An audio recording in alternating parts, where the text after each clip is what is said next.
دوستو مجھے صلاح الدین کی پروڈکشن سے یہ بھی شکوہ ہے کہ انہوں نے یروشلم کی فتح پر کہانی کو ختم کر دیا، جبکہ ایسا نہیں تھا۔ 1187 میں یروشلم کی فتح کے بعد صلاح الدین نے اپنی جدوجہد میں مزید بحث کیا اور قلعوں پر قلعے فتح کرتا گیا۔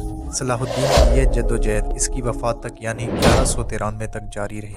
یورپ کے صلیبی غم و غصہ کی حالت میں تھے اور جلد سے جلد قدس کو مسلمانوں سے واپس لینا چاہتے تھے۔ اس کے لیے وہ تیسری صلیبی جنگ کی تیاری کر رہے تھے۔ یہ جنگ 1189 سے 1192 تک جاری رہی۔ اسے بادشاہوں کی صلیبی جنگ بھی کہا جاتا ہے کیونکہ اس میں کروسیڈرز کی قیادت یورپ کے 3 طاقتور ترین بادشاہ، انگلینڈ کے رچرڈ شیردل، فرانس کے فلپ اگسٹس اور جرمنی کے فریڈرک بارباروسا کر رہے تھے۔ رچرڈ دی لائن ہارٹ بیت المقدس کو فتح کرنے کی اثرت لیے ہوئے تھا، لیکن تیسری صلیبی جنگ میں سلطان صلاح الدین ایوبی کے مقابلے میں ناکام رہا، جس کے نتیجے میں بیت المقدس مسلمانوں کے قبضے میں رہا اور رچرڈ صرف ساحلی شہر فتح کر سکا۔ یوں اس کی اثرت ہی رہی کہ وہ یروشلم پر قابض نہیں ہو سکا۔